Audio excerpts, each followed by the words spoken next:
Hey, if you're listening to this, you probably just finished Alabama Media Group's amazing podcast, American Shrapnel. I'm Rebecca Everett. I'm a reporter at their sister news site, NJ.com. And I'm dropping into your feed with the first episode of our new podcast series. Someone's Hunting Us is the story of a serial killer you've never heard of and the women who took him down. We worked so hard reporting this important story. So here's the first episode of Someone's Hunting Us. And if you like it, follow us on Apple Podcasts, Spotify, or wherever you get your podcasts.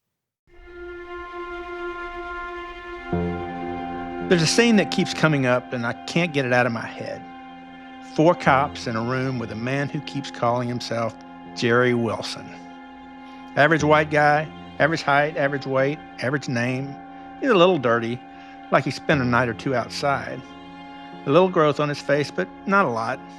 He's sitting in a chair, staring at a gaggle of cops.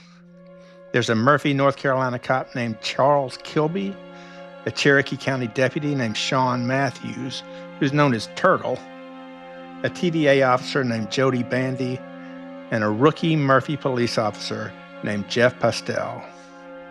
Postell is the reason they're all gathered here, and right now he's printing something off the internet, which is not fast and easy like it is today. When Postell arrested this Jerry Wilson, the man insisted he was homeless and hungry. He said he'd been hitchhiking across the country from Ohio. Wilson's story raised some suspicion. He claimed he had no social security number, that he hadn't needed one in a while. The hitchhiking story started to bother Postell. It's hard to walk across the country without making some kind of police contact, but he'd left no trace. He was like vapor. Something wasn't right. Turtle Matthews, who grew up in Murphy, pulled Postell aside at the scene to tell him there was something about this guy. He looked familiar. He looked a lot like the most famous guy who ever went to school in Cherokee County. The sheriff's deputy, Sean Matthews, walked up and shined his light into the individual's face and pulled me off to the side, and he says, I think he has an uncanny resemblance to Eric Rudolph. Postell was skeptical. I decided that we would take him in until we could figure out who his identity was, and that we would be able to also provide him some food, a shelter for the night. And so I placed him in the back of my police car and began driving him to the sheriff's office.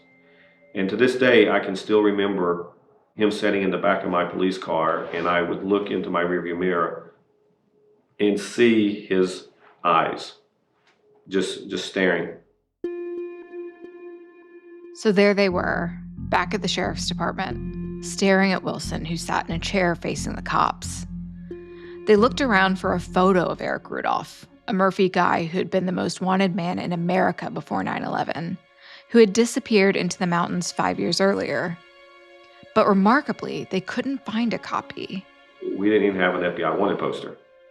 Postell had been in high school when Rudolph disappeared, an explorer scout, dreaming of becoming a police officer. I had to go and log on to the FBI's website and pulled up a wanted poster electronically on Eric Rudolph.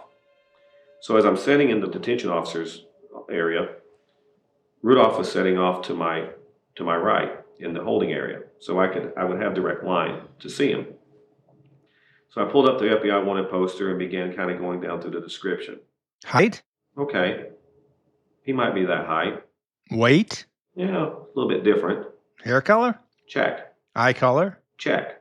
And then I get down to the section on the FBI wanted poster that said noticeable scars, marks, or tattoos. And it indicated that Eric Rudolph had a noticeable mark right on his chin. And I can remember looking over my shoulder, and at that time he was in the chair with his hands behind his back, and he was staring directly up at the ceiling. And that scar was glaring right at me. And that's when I began thinking to myself, all right, we may have something here. The cops enlarged the poster and printed a copy. One took the paper and stood behind this man who called himself Wilson. He held it up, and the officers looked back and forth, from the man's face to the paper, from the paper to the man's face. And we ask, so tell us who you really are. And he goes, what does the paper say? And we said, well, that's not what we asked. Tell us who you really are. And for a moment, he paused, and he says, I'm Eric Robert Rudolph, and you've got me.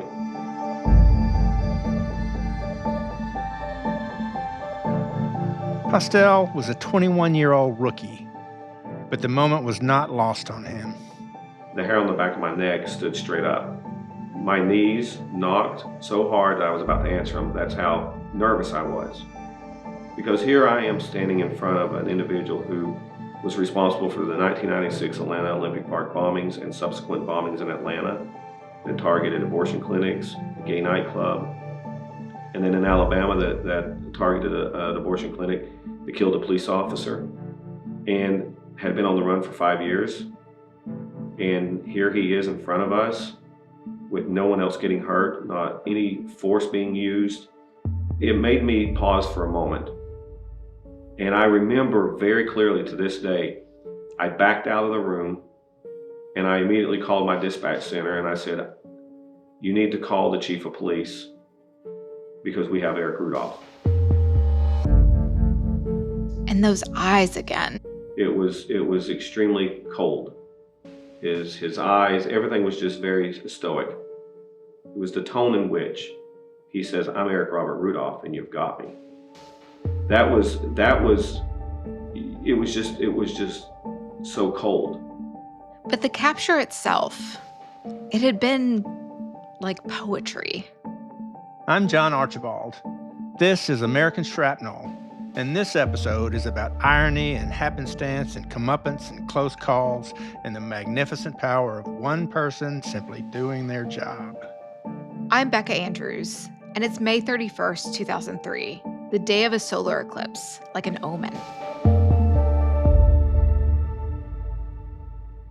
It was 5 years, 4 months, and 2 days after Rudolph blew up the New Woman All-Women Clinic in Birmingham and disappeared into the North Carolina mountains. Or in the woods in the middle of Murphy itself, as would sometimes be the case. It is 2,499 days after he bombed Centennial Olympic Park. We will spare no effort to find out who was responsible for this murderous act. We will track them down. We will bring them to justice. We will see that they are punished. Let's go back a few hours on this day, because we need to explain how we got here. It's about 3:30 a.m., and the streets of Murphy, a town of about 1,500 people, are deserted. One Murphy cop is wrapping up some paperwork. Another, Postell, is making the rounds at the Valley Village Shopping Center, a strip mall that includes a Save-A-Lot grocery. Back then, Murphy was the kind of place that would burst to life on weekend nights.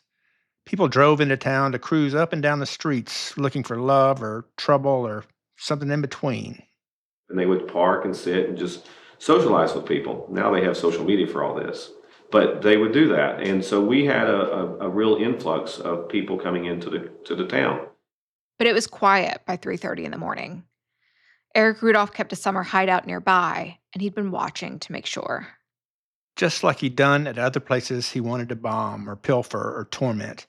He calculated that the Save-A-Lot was about to dump all its old bananas, and he'd pretty much worked out the police routines.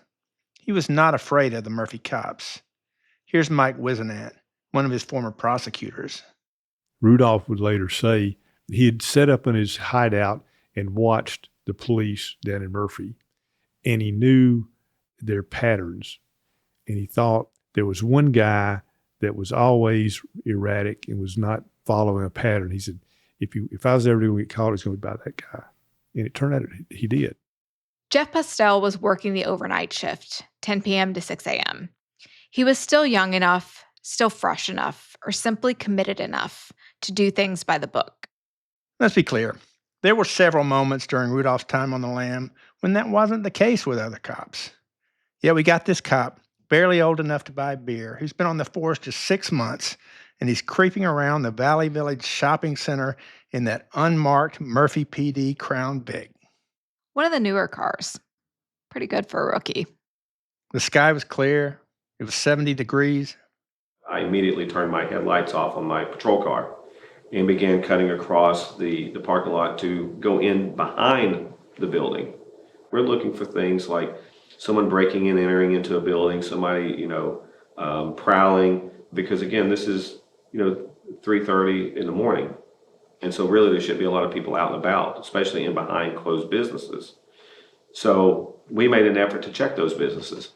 He remembered the words of his field training officer, a former Florida trooper named Mitch Boudreaux, who drilled into his head to be prepared and unpredictable. Always taught me to never set a routine, because routine gets people hurt, especially in our line of work. And he coined this phrase from Louis Pasteur that says, chance favors a prepared mind. And I never was able to kind of put the two and two together until that night. We reenacted that scene, me and Becca and producer Sarah Whites-Koditscheck and Paul Wolf, the aptly named wilderness guy from Southwestern Community College who has studied Rudolph's maneuvers. It didn't really go as well as it did for Postell. Oh, you mean that time you almost killed me? Just stop here for a second. They want to shoot that? Yeah, I want to take a quick picture.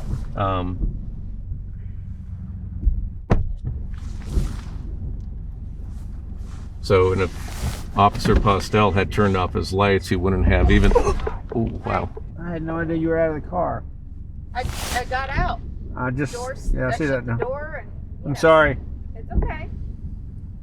I'm glad you're okay. Yeah, me too. That's right. She hopped out of the car and I almost ran over her. Maybe it's better for Postell to tell it. Better for you. Not every night, but that night I had entered into there, and as I came around the corner of the building, I activated what we call our alley light, which is a light on the top of our police car on the light bar that shoots light out to either the right or left side. So in this case, the light was emitting to the right, lighting up the back of the building so I could see. And I remember as I came around the corner of the building, I was able to see what I recognized very quickly as an individual, a person. And the person was kind of crunched down and was walking kind of towards the back of the grocery store. Obviously not having a lot of lighting in the area, it also looked like the individual was carrying a long gun that was kind of slung over his upper torso. The guy took off and ran. He jumped behind a stack of milk crates and hid. So seeing that, I knew something was not right here. I immediately, my training kicked right in, radioed into my dispatch center that I was out with a man with a possible gun. And I began exiting my police car at that time, took cover behind my door, drew my firearm, and began giving the individual commands to come out. He radioed for backup and yelled to the man behind the crates. Come out, show me your hands, keep your hands up, come out, come out, come out. And he did. Maybe it was minutes and maybe just seconds. Postell saw the guy clearer now, in his dark pants and military jacket. He yelled for him to get on the ground, on his belly, and he did that too. I took myself out from behind cover of my door and began approaching the individual with my firearm. And as I began getting closer to the individual, I could hear in the distance sirens. And so I knew that I had assistance and help coming. So I continued approaching the individual and was able to get the individual handcuffed and secured before the first backup unit arrived, which just happened to be Officer Kilby from the Murphy Police Department, who was still in the police station working on paperwork.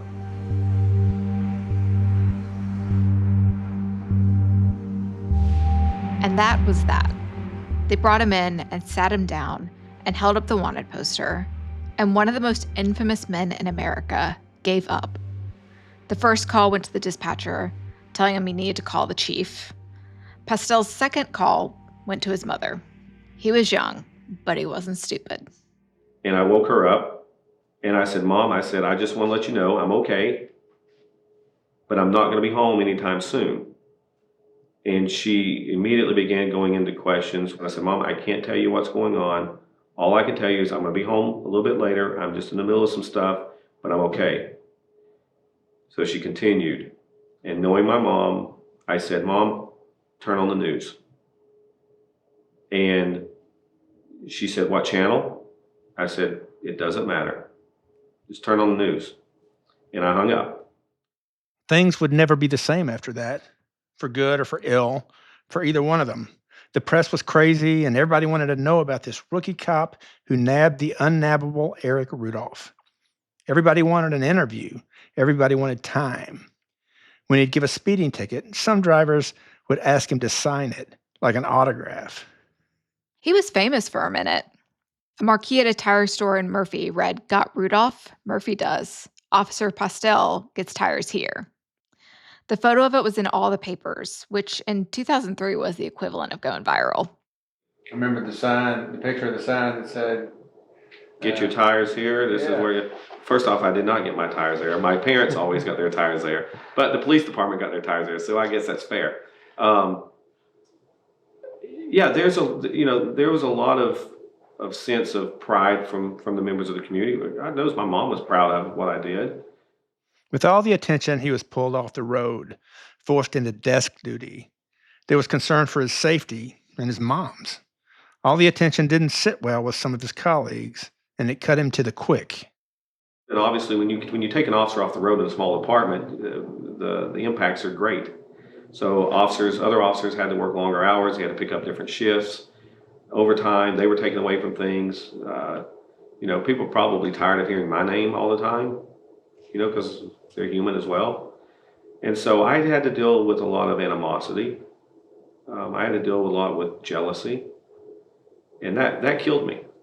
I didn't ask for the attention. I was doing my job. To me, it's over. It was a lot.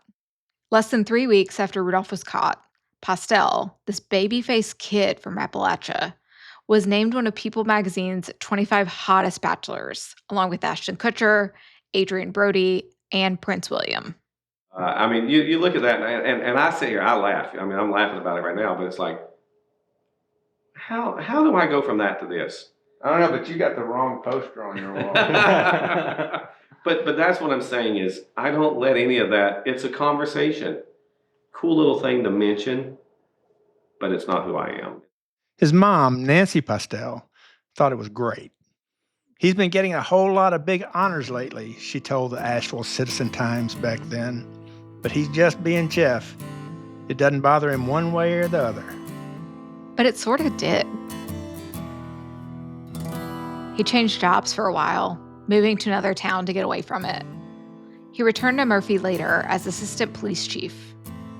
Even to this day, when people ask to do interviews or want to talk about it, it's like, okay, that was years and years and years ago. But I'm hesitant sometimes because that deeply hurt me.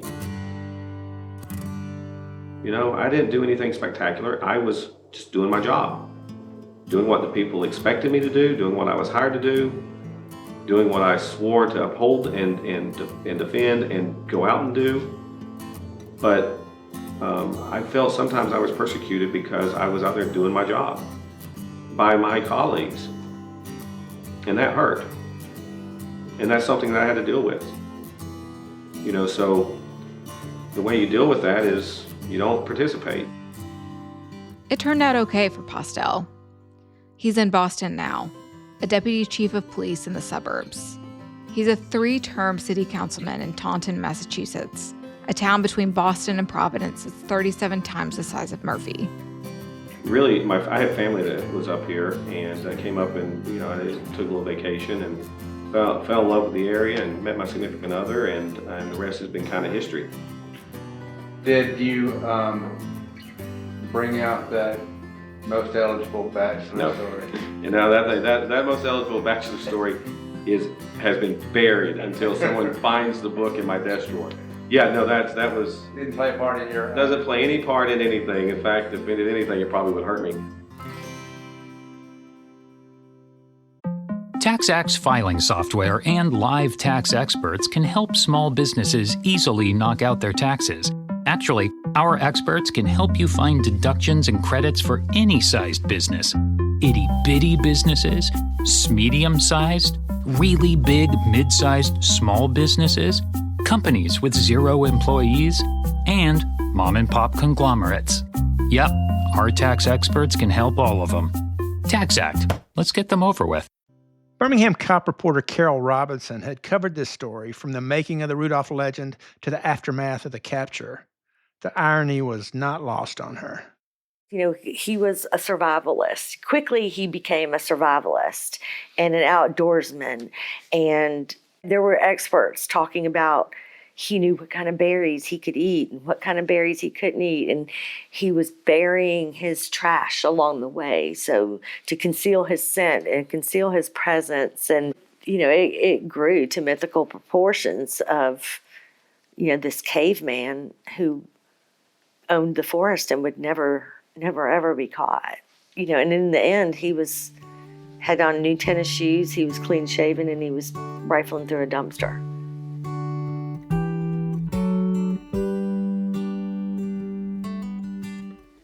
You know, and that showed them right there, people were helping him. I mean, you know.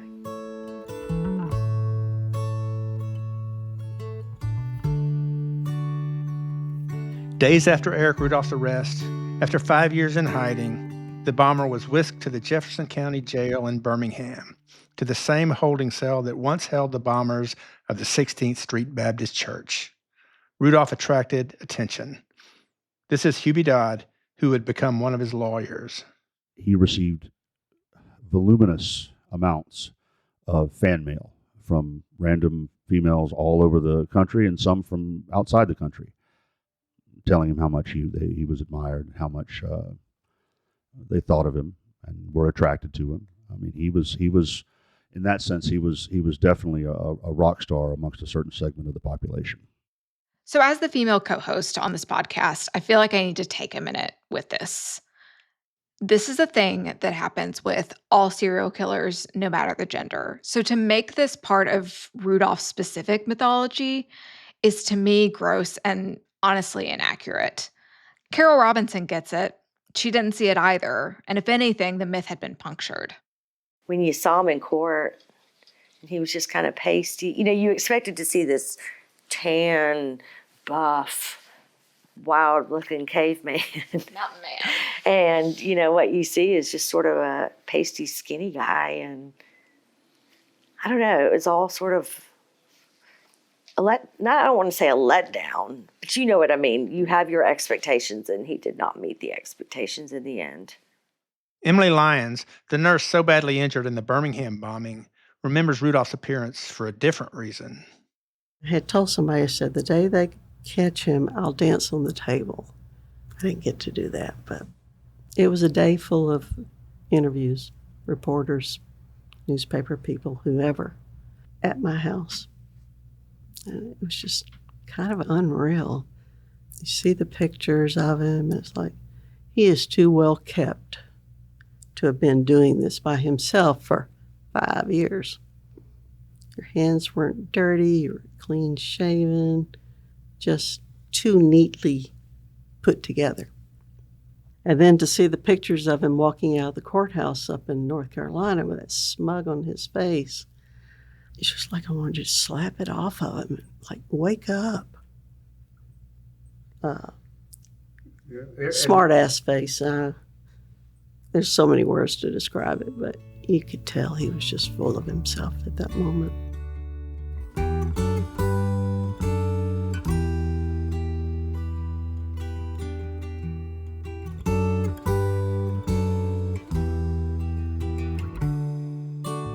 As he arrived in Birmingham, the battle over his legal case began. Richard Jaffe was appointed counsel for Rudolph. He recalls that first meeting. He was taut, thin, wiry, extremely energetic. He hadn't talked to anyone in really almost no one in 5.5 years.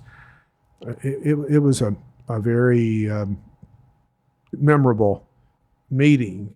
Right off the bat, Jaffe spoke to him about his Jewishness. I really put it on him. I said, well, the first thing I want you to know is that, I'm Jewish. And I understand that historically you have made some comments, expressed some views about anti-Semitism, and it's really important for an attorney and the attorney's client to be able to trust each other and to put aside whatever feelings we might have about such things. And if we can't do that, there's plenty of time for another lawyer to come in and be your lead lawyer. And he was very adamant, very quick to say that was a long time ago. That will have nothing to do with it. All I want is a really committed lawyer that I can trust and depend on. Prosecutors scrambled too. Doug Jones was no longer U.S. Attorney in Alabama at that time, but he remembers the day Rudolph was captured.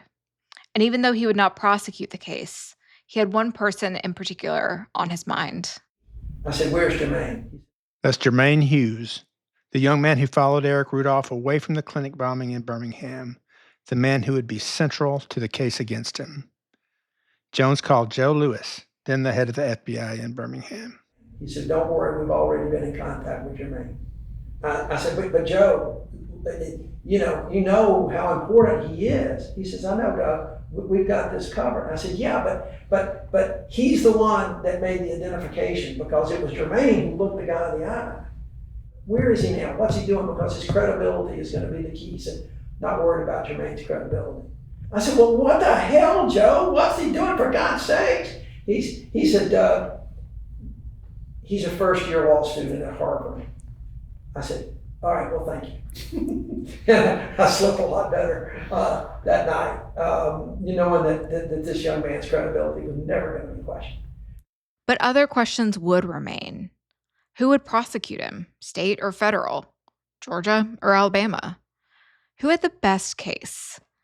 What would a jury think of this man who is held, at least by some, as some kind of folk hero? And one really big question was at the center of it all. Would Eric Rudolph live or die?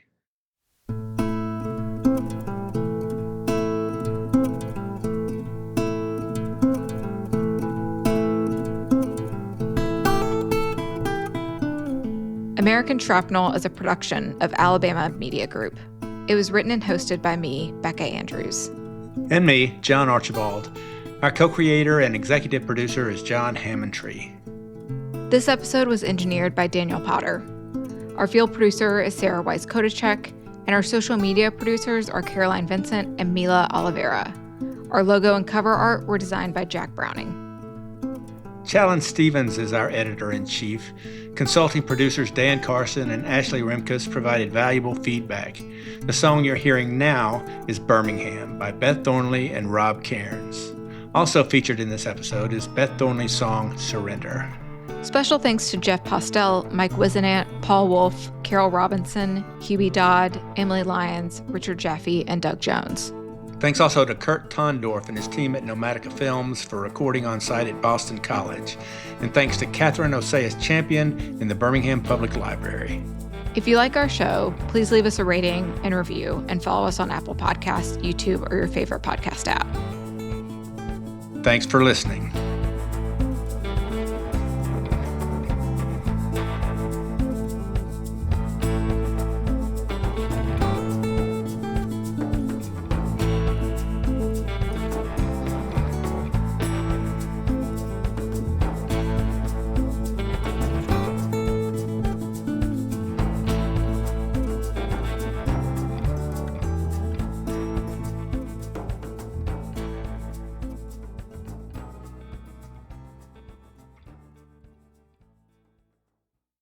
Ryan Reynolds here from Mint Mobile with a message for everyone paying big wireless way too much.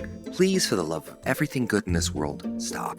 With Mint, you can get premium wireless for just $15 a month. Of course, if you enjoy overpaying, no judgments, but that's weird. Okay, one judgment. Anyway, give it a try at mintmobile.com/switch. Upfront payment of $45 for 3-month plan, equivalent to $15 per month required. Intro rate first 3 months only, then full price plan options available. Taxes and fees extra. See full terms at mintmobile.com.